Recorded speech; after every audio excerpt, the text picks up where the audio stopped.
Hello students, कैसे हैं आप लोग? सब बढ़िया, ठीक ठाक। देखो, आज हम लोग स्टार्ट करने वाले हैं अपने 11th क्लास का एक काफ़ी इंपॉर्टेंट चैप्टर है जिसका नाम है एस ब्लॉक एलिमेंट्स।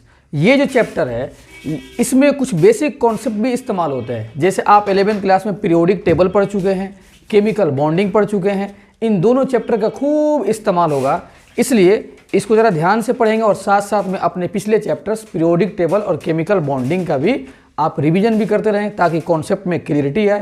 तो चलें लेक्चर को स्टार्ट करते हैं। फिर वही बात, लेक्चर को ध्यान से सुनो, ध्यान से देखो, एक एक बात चमकेगा और चमकता रहेगा, ठीक है? तो स्टार्ट करते हैं हम लोग S block element. S block elements, ये है आपका चैप्टर का नाम। क्लास 11 का ही चैप्टर है आपका, क्लास 11th। ये हो गया आपका क्लास 11 का चैप्टर एस ब्लॉक एलिमेंट्स, ठीक है? इसमें सबसे पहले देखते हैं एस ब्लॉक एलिमेंट में दो ग्रुप होते हैं। एक होता है ग्रुप नंबर फर्स्ट, आप सब पीरियोडिक टेबल में देखे होंगे। एक होता है group number two. Group number first में देखो कौन कौन से एलिमेंट होते हैं, देखो ध्यान से, हे, ली, ना, के, रब, से, फरियाद, ये सब आप जानते हैं। अच्छा, अब जरा देखो ध्यान से, इनको हम लोग बोलते हैं ग्रुप नंबर फर्स्ट का, इसका नाम है अल्कली मेटल्स। अल्कली मेटल्स, जिसमें नीचे जो फ्रांसियम लिखा है, ये फ्रांसियम आपका रेडियो एक्टिव एलिमेंट है। Radio active element. अब इस रेडियो एक्टिव एलिमेंट पर ज़्यादा हम चर्चा नहीं करेंगे, इस पर बातचीत ज़्यादा नहीं करेंगे। और साथ साथ ग्रुप नंबर फर्स्ट में जो आपका ये अल्कली मेटल है, हाइड्रोजन अल्कली मेटल नहीं कहलाता। हाइड्रोजन अल्कली मेटल नहीं कहलाता क्योंकि हाइड्रोजन आपका नॉन मेटल बिहेवियर रखता है, इसलिए ग्रुप नंबर फर्स्ट में जरूर है, एस ब्लॉक में हाइड्रोजन जरूर है, लेकिन ये अल्कली मेटल नहीं कहलाएगा, ठीक है? वैसे जरा देखते हैं group number two.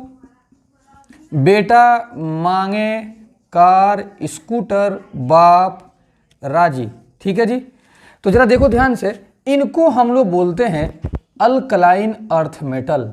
Alkaline earth metal, alkaline earth metals.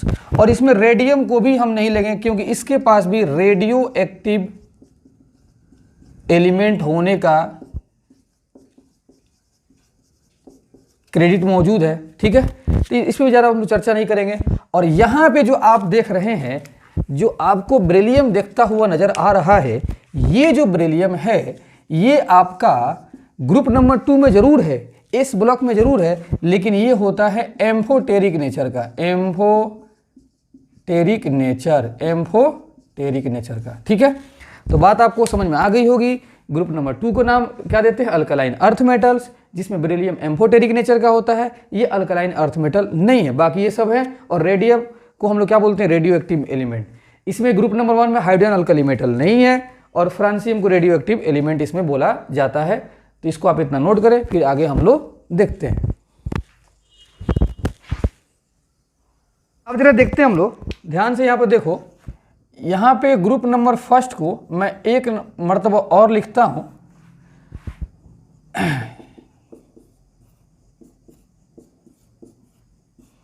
मैं बस इतना लिखता हूं, ठीक है? हाइड्रोजन चला गया क्योंकि नॉन मेटल था, फ्रांसियम रेडियो एक्टिव एलिमेंट है। इनको हम लोग क्या नाम दिए थे? Alkali metals. क्या नाम दिए थे? Alkali metals. अब जरा देखते हैं कि अल्कली मेटल का मतलब क्या होता है। जैसे मान लेते हैं ये लिथियम है, जब इस लिथियम को वाटर से रिएक्शन कराइएगा तो ये LiOH देगा, मतलब एक बेस देगा। क्या देगा? बेस। LiOH जाहिर सी बात है कि बेस है, या इसी को हम लोग बोलते हैं अल्कलाइन। क्या बोलते हैं? अल्कलाइन। अल्कली या अल्कलाइन भी बात क्या है? सेम है। तो बेस को अल्कलाइन भी हम लोग बोलते हैं। अच्छा, बेस का मतलब क्या होता है? ऐसा कंपाउंड जो टूट के OH माइनस प्रोड्यूस कर दे, OH माइनस प्रोड्यूस कर दे, उसको हम लोग बोलते हैं बेस, या उसको अल्कलाइन ही बोलते हैं या अल्कली बोलते हैं। तो अल्कली मेटल इसका नाम इसलिए पड़ गया कि इसका जो एक्वस सॉल्यूशन है, ये वाटर से रिएक्शन करके क्या देता है? बेस, मतलब अल्कली, इसलिए नाम पड़ गया अल्कली मेटल्स। मतलब हम लिख सकते हैं कि their aqueous solution is basic, या इसी को हम लोग क्या बोलते हैं? अल्कालाइन। एक्वा सॉल्यूशन बेसिक और अल्कलाइन होने के वजह से इन एलिमेंट्स का नाम रख दिया गया अल्कली मेटल्स। तो आप इसको नोट करो, फिर ग्रुप नंबर 2 के बारे में कुछ और चर्चा कर देते हैं। पहले आप इसको लिखिए।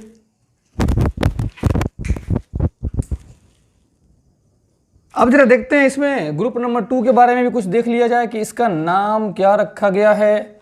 देखो जी, बेटा मांगे कार स्कूटर, बाप तक ही रहने दीजिए, बाप तक, ठीक है।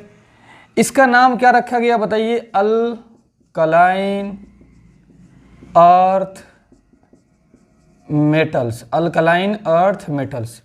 फिर मैं इसमें बताया हूं कि जो बेरिलियम है, बेरिलियम जो आपका है, ये आपका एम्फोटेरिक नेचर का होता है। एम्फोटेरिक मतलब, एम्फोटेरिक का मतलब होता है जो एसिड और बेस दोनों से रिएक्शन कर जाए, एसिड और बेस दोनों से रिएक्शन कर जाए। लेकिन ये आपका इतना बेरिलियम अलग हो गया, इतना आपका मैग्नीशियम से अल्कलाइन अर्थ मेटल होता है।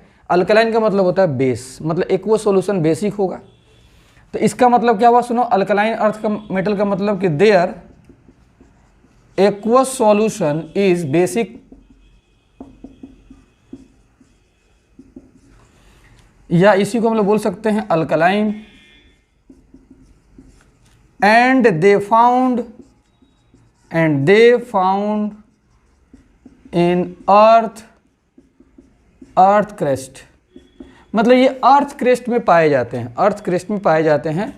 और इसका सॉल्यूशन भी बेसिक होता है, जैसे ग्रुप नंबर 1 का बेसिक था वैसे इसका भी होता है। बस खास बात क्या है कि अर्थ क्रेस्ट में पाए जाते हैं। जब अर्थ क्रेस्ट में पाए जाएंगे तो नाम पड़ जाएगा अल्कलाइन अर्थ मेटल्स। इसमें से एक बेरिलियम एम्फोटेरिक है जो एसिडिक और बेसिक दोनों कंपाउंड से ये रिएक्शन कर जाता है, ठीक है। इसको याद रखना, एम्फोटेरिक नेचर का होता है, इसको आप छाप लीजिए। अब हम लोग यहां से बातचीत करने वाले हैं, स्टार्ट करने वाले हैं अपने फिजिकल प्रॉपर्टीज को, अल्कलाइन और alkali and alkaline earth metals का फिजिकल प्रॉपर्टीज दोनों को कंपेयर करते हुए हम लोग पढ़ेंगे। ग्रुप नंबर 1 ग्रुप नंबर 2 का फिजिकल प्रॉपर्टी को कंपेयर करते हुए हम लोग पढ़ेंगे। फिर इसके बाद आएगा केमिकल प्रॉपर्टीज। तो सबसे पहले हम लोग बात करते हैं, सबसे पहले फिजिकल प्रॉपर्टीज में electronic configuration, electronic configuration, electronic configuration. अब जरा देखो ध्यान से, इस अल्कलाइन और अल्कली अर्थ मेटल्स का जो इलेक्ट्रॉनिक कॉन्फ़िगरेशन होता है NS1 से 2, ये जनरल इलेक्ट्रॉनिक कॉन्फ़िगरेशन होता है किसके लिए? For outermost shell, outermost shell configuration है, या इसी को बोलते हैं वैलेंस शेल। वैलेंस शेल का जनरल कॉन्फ़िगरेशन है। जैसे देखो ग्रुप नंबर 1, ग्रुप नंबर 1 ध्यान से समझना, लिथियम, बेरिलियम, सॉरी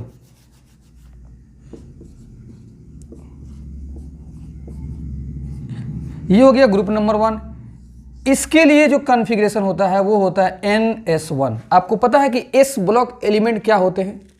आखिरी इलेक्ट्रॉन S सबसेल में होगा तो S ब्लॉक एलिमेंट हो जाएगा, ठीक है। तो देखो S में है और एक इलेक्ट्रॉन है तो पूरे वो ग्रुप नंबर 1 हो जाएंगे S ब्लॉक के, ठीक है। तो NS1 होता है।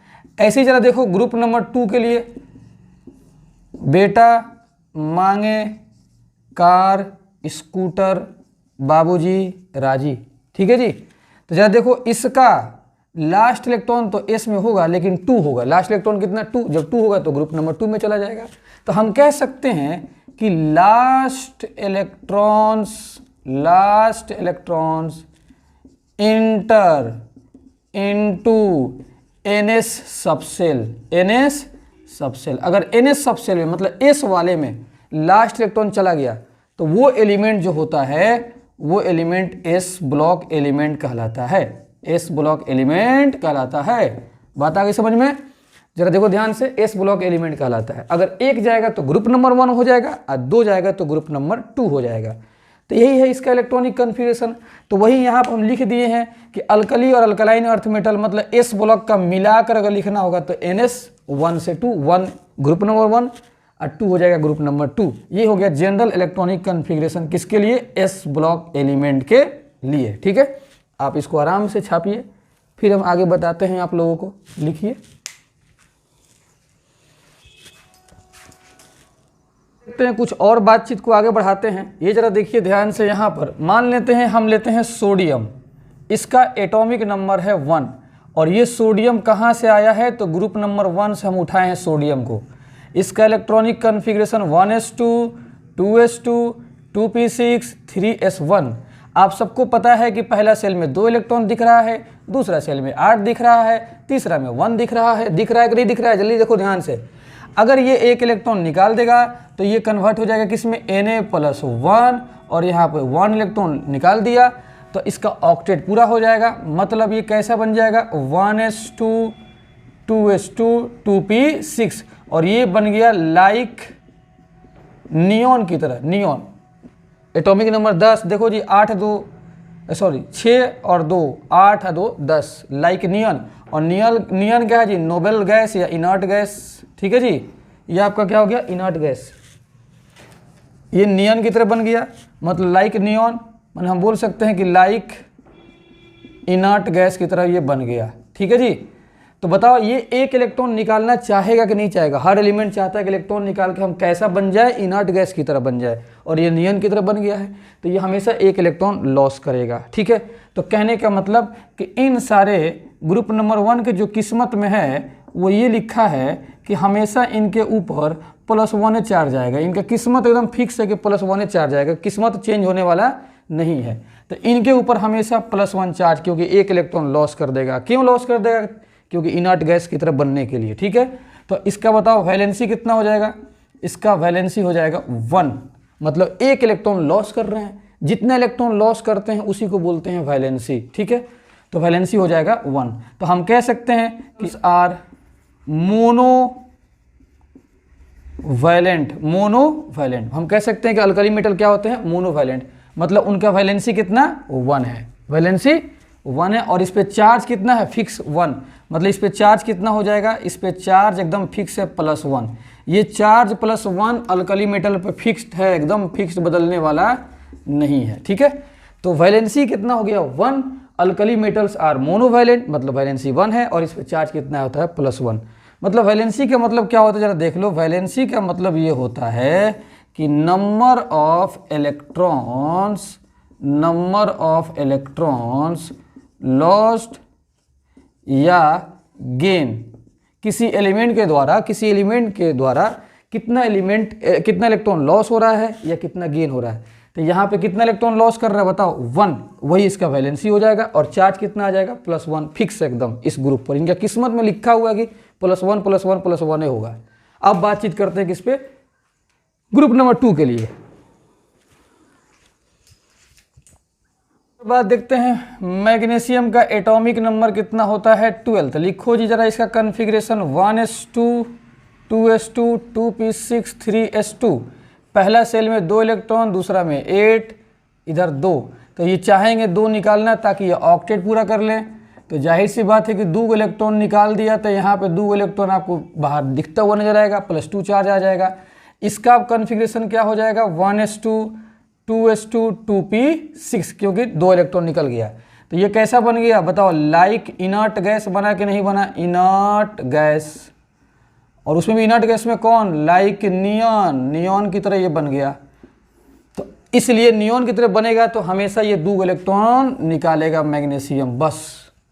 तो चार्ज कितना आ जाएगा, तो इनके ग्रुप में जितने भी एलिमेंट है बेटा, मांगे, कार, स्कूटर, अबाब, राजी, तो इनके किस्मत में 2 ही इलेक्ट्रॉन लॉस करने का किस्मत में है, मतलब 2 ही चार्ज आएगा प्लस।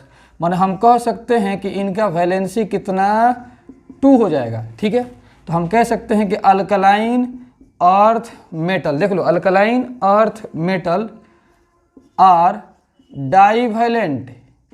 ये क्या होते हैं, डाईवैलेंट। अब डाईवैलेंट का मतलब क्या होता है, जिसका वैलेंसी कितना हो जाए, 2। वैलेंसी 2 होने का मतलब क्या, उसमें वैलेंसी 2 होने का मतलब क्या, तो only 2 electrons, only 2 electrons lost by this group, माने इस ग्रुप के द्वारा सिर्फ 2 ही इलेक्ट्रॉन लॉस होगा, 2 ही इलेक्ट्रॉन निकालेंगे। क्यों 2 निकालेंगे? क्योंकि इनॉट गैस बनने के लिए 2 ही निकालना जरूरी है इनके लिए। तो ओनली 2 इलेक्ट्रॉन्स लॉस, इसलिए 2 इलेक्ट्रॉन निकाला तो +2 चार्ज आ गया और उसका वैलेंसी कितना आ गया? 2। ठीक है, आप इसको नोट कर लें। अब जरा देखते हैं हम लोग second physical property. Second physical property जिसका नाम है atomic radius. Atomic radius, second physical property atomic radius. जरा इसको देखते हैं। इसको देखने के लिए जरा अपने पुराने दिन को हम लोग याद करते हैं। वो पुराना दिन क्या है? हमारा एक चैप्टर है पीरियोडिक टेबल। जरा उसको याद कीजिए, तब आपको समझ में आ जाएगा ये वाला टॉपिक। आप जानते हैं कि पीरियोडिक टेबल में 2 रास्ते होते हैं, एक लेफ्ट टू राइट, जिसको हम लोग बोलते हैं कि हम लोग जा रहे हैं पीरियड में। कहाँ जा रहे हैं जी? पीरियड। ये क्या डायरेक्शन है? पीरियड का डायरेक्शन है। एक और होता है जी टॉप टू बॉटम। हम लोग टॉप टू बॉटम जब उतरते हैं तो हम लोग ऐसा लगता है कि जा रहे हैं ग्रुप में। आप सबको पता है कि लेफ्ट टू राइट जाने पर रेडियस क्या होता है? घटता है। और टॉप टू बॉटम आने पर रेडियस क्या होता है? बढ़ता है। यह सबको पता है इतना। ठीक है जी, अपने पुराने दिन को याद कर लेना। हाँ, समझे? कांग्रेस वाला नहीं, ये चैप्टर का पुराने दिन। हाँ, चलो अब देखो इधर, लेफ्ट टू राइट जाने पर क्या? रेडियस कम, टॉप टू बॉटम आने पर रेडियस ज़्यादा। अच्छा, अब जरा देखो ध्यान से, यहाँ पर ग्रुप नंबर 1 की बातचीत किया जाए। ग्रुप नंबर 1, हेलिना के रब से, बस इतना रहने दो। ग्रुप नंबर 2 की बात किया जाए, क्योंकि कंपेयर करके हम लोग को पढ़ना है। तो बेटा मांगे कार स्कूटर, बेटा मांगे कार स्कूटर, बाप राजी। तो टॉप टू बॉटम जब आप आइएगा तो रेडियस क्या हो जाता है? बढ़ेगा। इधर टॉप टू बॉटम आइएगा तो रेडियस क्या हो जाएगा? बढ़ेगा। और आपको हम बताएं कि लेफ्ट टू राइट जाइएगा तो रेडियस क्या हो जाएगा? घटेगा। क्या हो जाएगा? घटेगा। तो इसमें अगर बात किया जाए तो सबसे ज़्यादा रेडियस किसका है? सीजियम का, रुबिडियम का, पोटेशियम का, सोडियम का। इनमें सबसे ज़्यादा रेडियस किसके पास है? देख लीजिए नीचे वाला, फिर ऐसे हम दिखा दिए हैं। लेकिन अगर आपसे कहा जाए कि इस दोनों में किसके पास रेडियस ज़्यादा है, तो इसके पास ज़्यादा है, क्योंकि लेफ्ट टू राइट जाने पर रेडियस घटता है, तो इसका रेडियस ज़्यादा होगा। तो हम क्या बोलेंगे? सुनो, अल्कली मेटल्स, एम का मतलब अल्कली मेटल्स का रेडियस ज़्यादा होता है। किससे? अल्कलाइन अर्थ मेटल से। याद रखना, अल्कली मेटल्स का रेडियस ज़्यादा होता है। किससे? अल्कलाइन अर्थ मेटल से। लेकिन for same period elements, same period elements में ये कहानी लगाना तुम लोग, ये नहीं कि तुम सब जगह लगा दिए। अल्कली अर्थ मेटल का रेडियस अल्कलाइन अर्थ मेटल से ज़्यादा होता है। कब? सेम पीरियड एलिमेंट के लिए। जैसे एग्जांपल देखो, लिथियम के आगे कौन सा एलिमेंट है? बेरिलियम। तो अगर इसमें दे दिया जाए चेक करने के लिए तो हम लिथियम को रेडियस ज़्यादा मानेंगे। सोडियम के आगे कौन है? मैग्नीशियम। तो अगर सोडियम में और मैग्नीशियम में दे दिया जाए चेक करने के लिए तो हम सोडियम का मानेंगे। इसको बोलते हैं सेम पीरियड एलिमेंट। छाप लीजिए।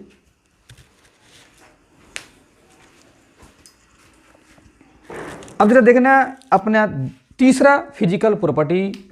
तीसरा फिजिकल प्रॉपर्टी का नाम है, देखो क्या नाम है? Ionization energy. याद करो पुराने दिन को, आयोनाइजेशन एनर्जी। अपने पुराने दिन को याद कर लो। कहाँ पे? तो तीसरा चैप्टर, थर्ड चैप्टर, जिसका नाम है पीरियोडिक टेबल। इसीलिए हम कहते थे कि जरा ध्यान से पढ़ा करो, आगे बहुत आने वाला है। ठीक है जी? पुराने दिन जब पेट्रोल 80 रुपये हुआ करता था, समझे? हाँ, जरा देखो इसको, आयोनाइजेशन एनर्जी को ध्यान से। अब ये पीरियोडिक टेबल में पढ़ा दिया गया, लेकिन देखो यहाँ पे इसका यूज है। अच्छा, ये बताओ कि आयोनाइजेशन एनर्जी क्या होता है? वो मिनिमम अमाउंट आप किसी आइसोलेटेड गैसियस एटम को दे दीजिए ताकि आउटर मोस्ट शेल से एक इलेक्ट्रॉन निकल जाए, उसको बोलते हैं आयोनाइजेशन एनर्जी। तो बताओ, जितना रेडियस घटेगा उतना एटम का साइज छोटा रहेगा, तो आउटर मोस्ट इलेक्ट्रॉन उतना ही करीब रहेगा, न्यूक्लियस कस के पकड़ के रखेगा, जल्दी बाहर निकलेगा नहीं। जब नहीं निकलेगा तो एनर्जी खूब देना पड़ेगा, उसी को बोलते हैं आयोनाइजेशन एनर्जी।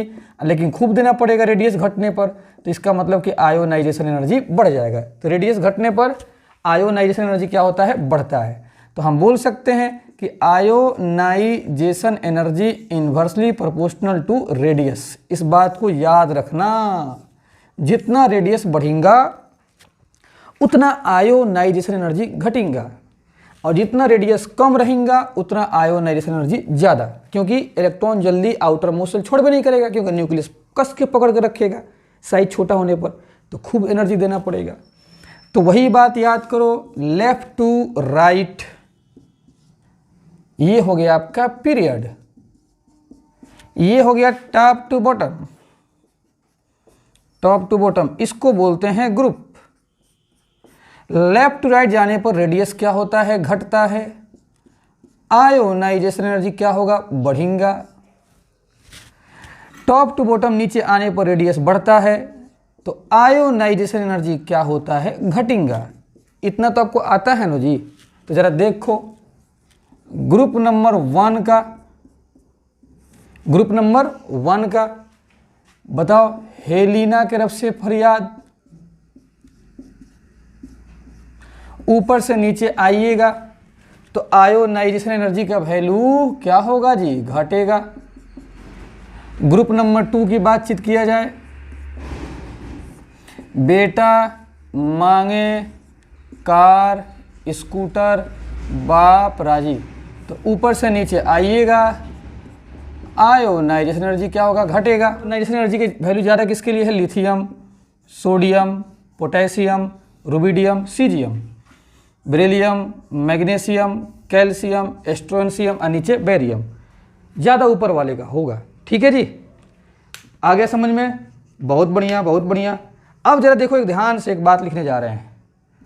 IE1 को हम लोग बोलते हैं फर्स्ट आयोनाइजेशन एनर्जी। IE1 को क्या बोलते हैं, फर्स्ट आयोनाइजेशन एनर्जी।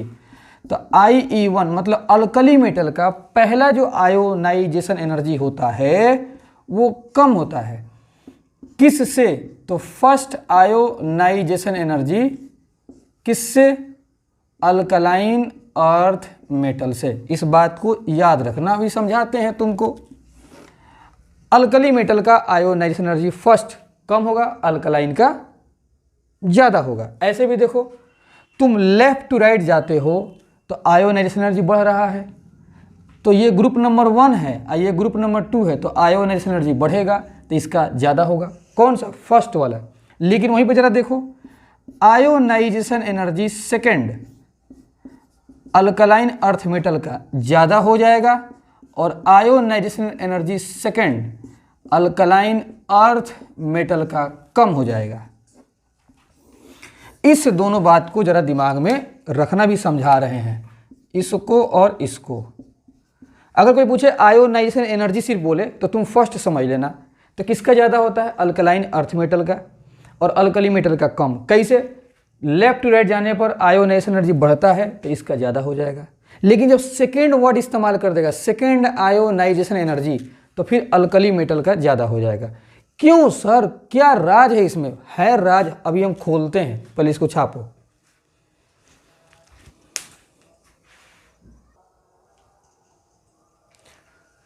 हाँ जी, अब जरा बताते हैं ऐसा क्यों हुआ, समझो ध्यान से। यहाँ पे हम ले लेते हैं सोडियम और यहाँ पे ले लेते हैं मैग्नीशियम। ये आपका अल्कली मेटल वाला है और ये है आपका अल्कलाइन अर्थ मेटल वाला। आप जानते हैं इसका इलेक्ट्रॉनिक कन्फिग्रेशन नियॉन, आप ऐसे भी लिख सकते हो 3s1। आप तेज तरार स्टूडेंट हैं, आजकल यूट्यूब का ज़माना है, आप कहाँ कहाँ ताक झाँक करते होंगे, कुछ ना कुछ सीख ही लिए होंगे। ठीक है, अब देखिए ध्यान से, इधर 3s2।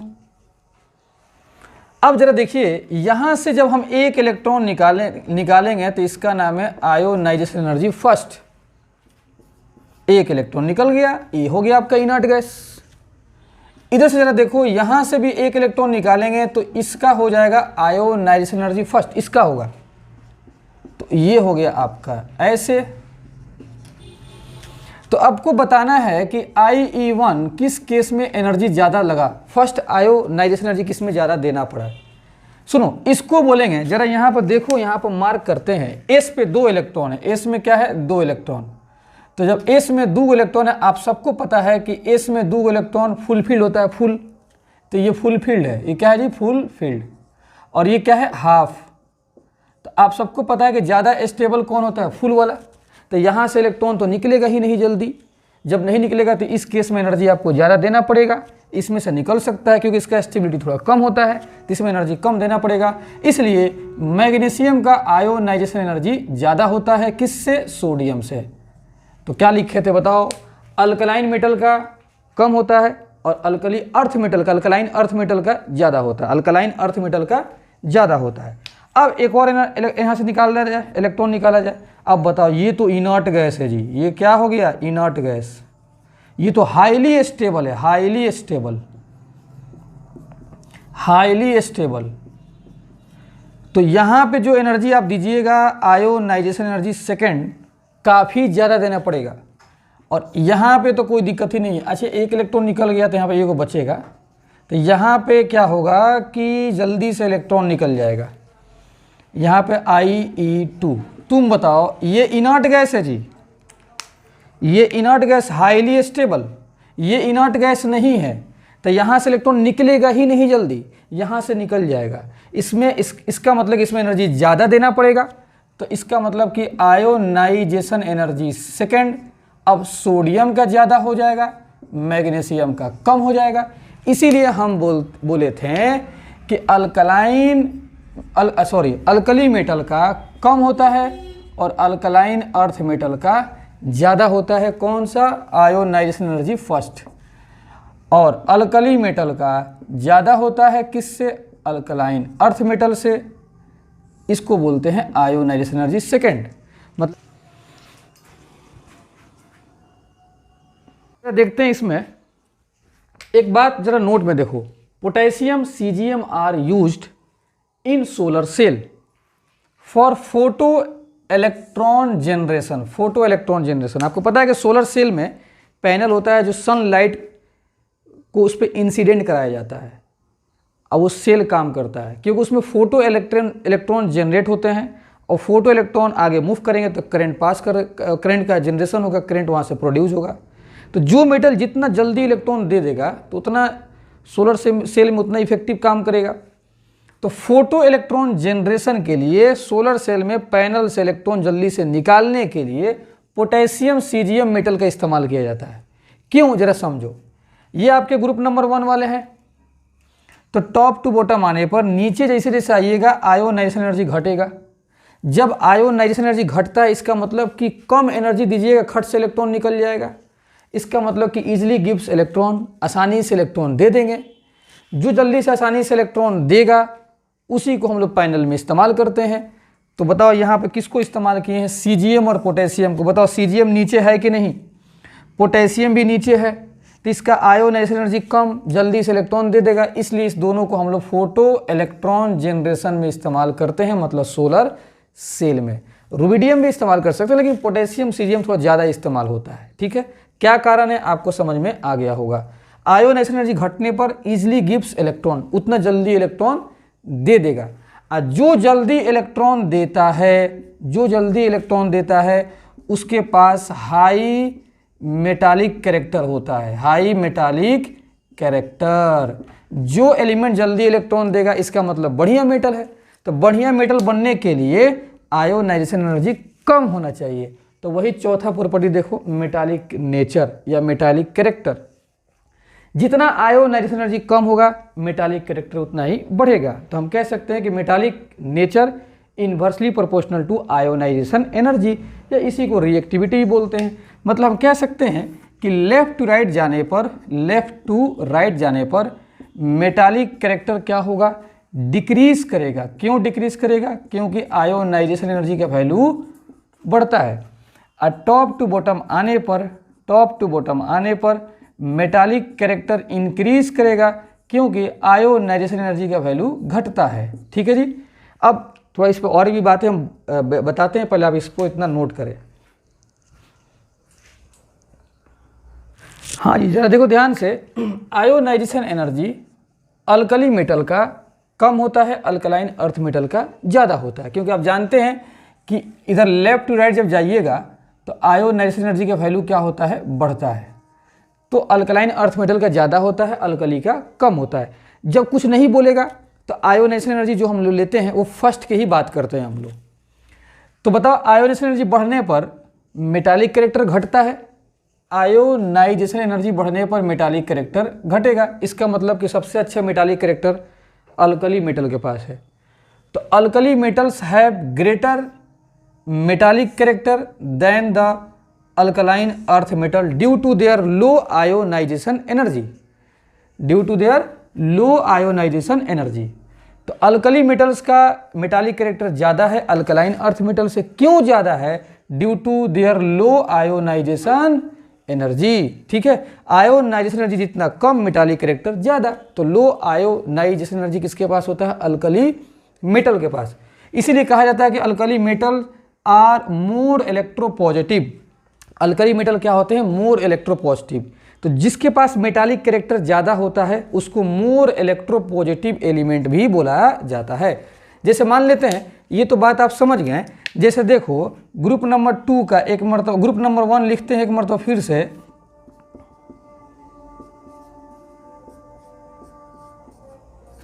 आप जानते हैं कि टॉप टू बॉटम आने पर, ऊपर से नीचे आने पर मेटालिक कैरेक्टर क्या होगा? इंक्रीज करेगा। क्यों इंक्रीज करेगा? क्योंकि आयोनाइजेशन एनर्जी क्या होता है? डिक्रीज करता है। तो सबसे ज़्यादा मेटालिक कैरेक्टर किसके पास है? नीचे वाले के पास। किसके पास? नीचे वाले के पास। देखो ऐसे ही हम लिख सकते हैं ग्रुप नंबर 2 के केस में कि मेटालिक कैरेक्टर किसके पास ज़्यादा है।